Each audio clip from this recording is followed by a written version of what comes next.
सुप्रभात विद्यार्थियों। आज हम भारत की खोज पाठ्य पुस्तक से पाठ 5 नई समस्याएं पढ़ेंगे।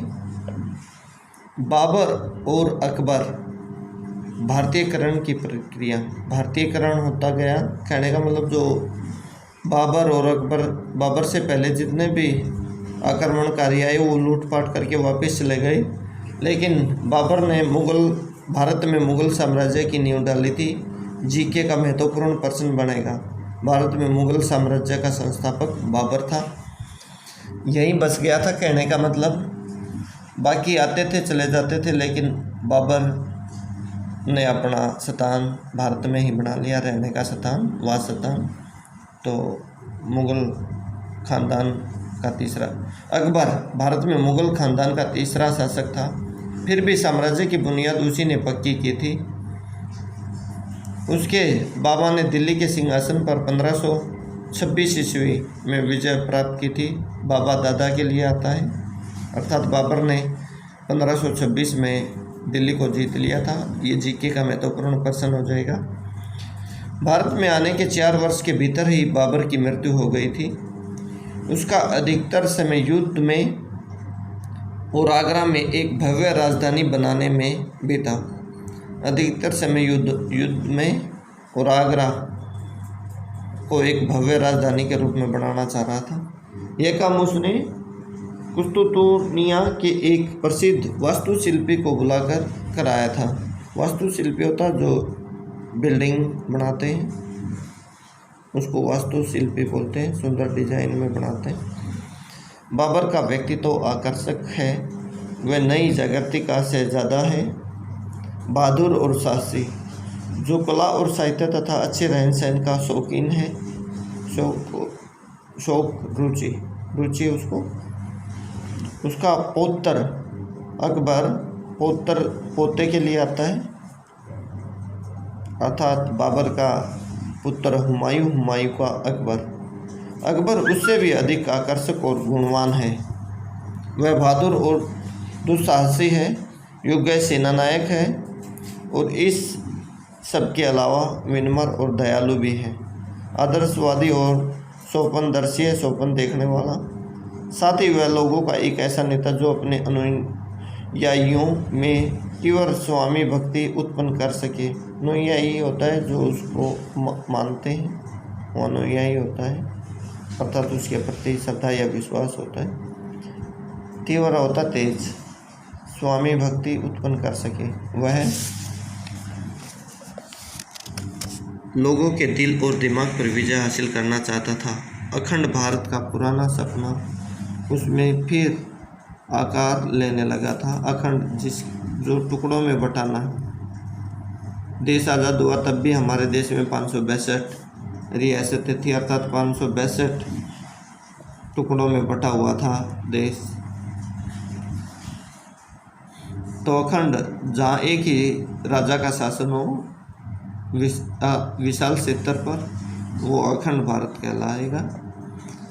उसमें फिर आकार लेने लगा था ऐसा भारत जो केवल राजनीतिक दृष्टि से एक राज्य न हो, बल्कि जिसकी जनता परस्पर सहज संबंध हो, आपस में जुड़ी हो, संबद्धता जुड़ा हुआ।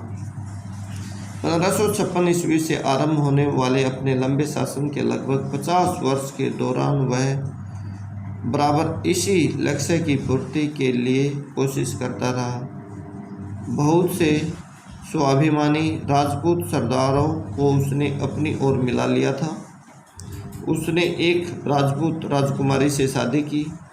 उसका बेटा और वारिस जहांगीर इस तरह आधा मुग़ल और आधा हिंदू राजपूत था।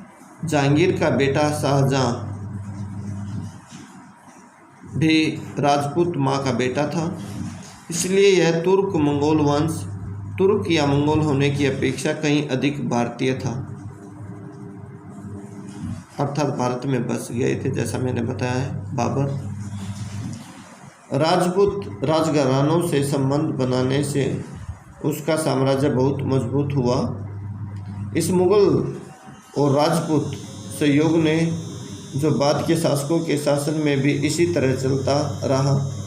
केवल सरकार, प्रशासन और सेना को ही नहीं, कला, संस्कृति और रहन सहन को भी प्रभावित किया।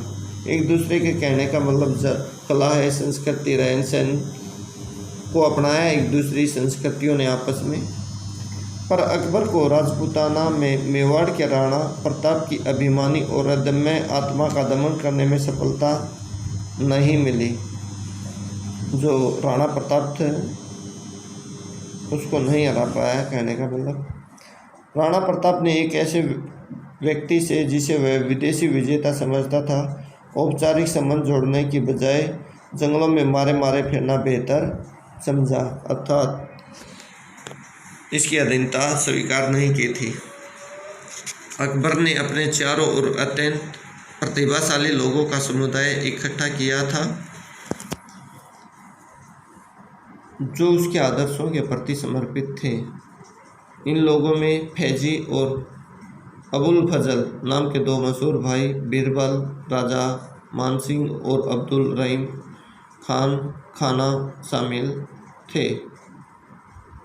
उसने एक ऐसे नए समन्वित धर्म की समन्वित होता मिला जुला शुरुआत करने का प्रयत्न किया जो सबको मान्य हो, जिसको सभी माने। स्वयं अकबर निश्चित रूप से हिंदुओं में उतना ही लोकप्रिय था जितना मुसलमानों में। मुगल वंश भारत में इस तरह स्थापित हुआ जैसे वह भारत का अपना वंश हो। यांत्रिक उन्नति और रचनात्मक शक्ति में एशिया और यूरोप के बीच अंतर। अकबर के दरबार के पुर्तगाली जेसुइट बताते हैं कि ये पुर्तगाल देश के लिए आया है, पुर्तगाल से था, जेसुइट नाम है उसका। बताते हैं कि उसकी दिलचस्पी बहुत ही बातों में थी, अर्थात रुचि। दिलचस्पी होता है रुचि अकबर की। वह उन सब के बारे में जानकारी हासिल करना चाहता था। उसे सैनिक और राजनीतिक मामलों का पूरा ज्ञान तो था ही, साथ ही बहुत सी यांत्रिक कलाओं का भी। फिर भी यह अजीब बात है कि उसकी जिज्ञासा एक बिंदु पर आकर जाकर रुक गई थी। जिज्ञासा होता जानने की। यदि अकबर ने इस तरफ ध्यान दिया होता तो पता लगाया होता कि संसार के दूसरे हिस्सों में क्या हो रहा है, तो उसने सामाजिक परिवर्तन की बुनियाद रख दी होती। बुनियाद होता नींव। लेकिन उसके सामने बड़ी समस्या यह थी कि वह इस्लाम के साथ राष्ट्रीय धर्म और लोगों के रीति रिवाजों का मेल करा के राष्ट्रीय एकता कैसे कायम करे। इस तरह भारत की सामाजिक जो स्थिति थी उसके बारे में अकबर भी कोई बुनियादी अंतर पैदा नहीं कर सका और उसके बाद भारत ने फिर अपना गतिहीन और अपरिवर्तनशील जीवन अपना लिया। अकबर ने जो इमारत खड़ी की थी वह इतनी मजबूत थी कि दुर्बल उत्तराधिकारियों के बावजूद वह 100 वर्ष तक कायम रही। अर्थात उत्तराधिकारियों थे जो बाद में शासन करने वाले राजा या मुगल शासक जो उससे कमज़ोर थे, फिर भी वो 100 साल तक सिंहासन उनका शासन बना रहा। सिंहासन के लिए शहजादों में लगातार युद्ध होते रहे। केंद्रीय शक्ति कमज़ोर पड़ती गई। जो केंद्र से सत्ता या शासन चलता था वो कमज़ोर हो गई मुगलों की, पर दरबार का प्रताप बना रहा। प्रताप होता है यश दरबार का। और सारे एशिया और यूरोप में आलीशान मुगल बादशाहों का यश फैल गया था। एशिया और यूरोप में मुगल जो शासक थे उनका यश या प्रताप फैला हुआ था। वास्तुकला की दृष्टि से दिल्ली और आगरा में सुंदर इमारतें तैयार हुई थी। ये जैसा चित्र में दिया गया है ताजमहल, ये मुगल शासक ने ही बनवाया था, शाहजहां ने।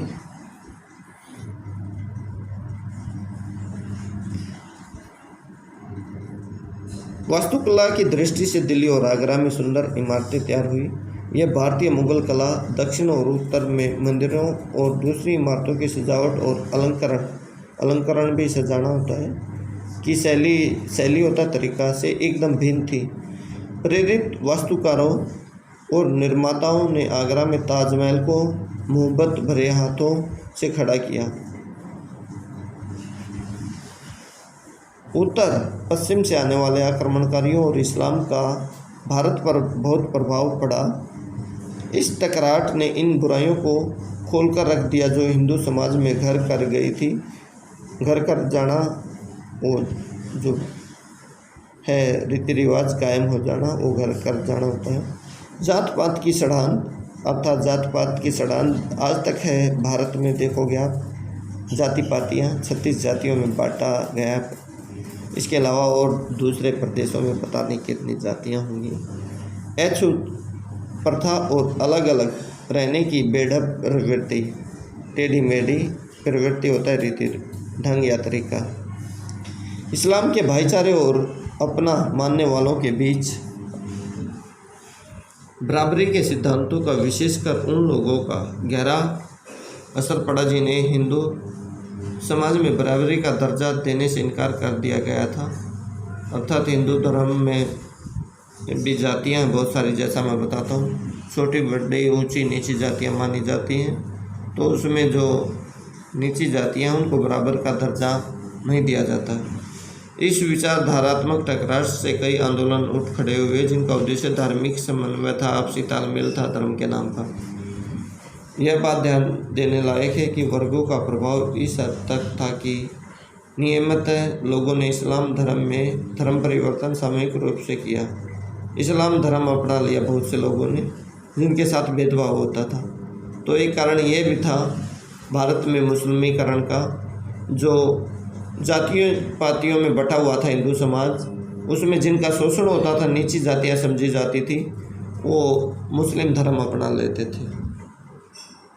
ऊंची जाति के लोगों में व्यक्ति कभी कभार अकेले धर्म परिवर्तन कर लेता था, पर निम्न श्रेणी के लोगों में मोहल्ले में एक जाति के लोग या फिर लगभग सारा गांव ही धर्म बदल लेता था। इसलिए उनका सामूहिक जीवन और कामकाज पहले की तरह चलते रहे, केवल पूजा के तरीकों आदि में छोटे मोटे अंतर अवश्य आ गए। इस कारण आज हम देखते हैं कि कुछ विशेष पेशे और शिल्प ऐसे हैं। पेशे होता है रोजगार या व्यापार, शिल्प होता है बिल्डिंग बनाने का जो कारीगर होता है उसको शिल्पकार बोला जाता है, जिन पर मुसलमानों का एकाधिकार था। इस तरह कपड़ा बुनने का काम मुख्यतः और ज़्यादातर हिस्सों में पूरी तरह मुसलमान करते थे, जैसे बिल्डिंग बनाना और कुछ बहुत बड़े शिल्पकार थे वो। तो इस प्रकार से लेसन यहाँ तक ध्यानपूर्वक पढ़ेंगे, बाकी कल पढ़ेंगे हम।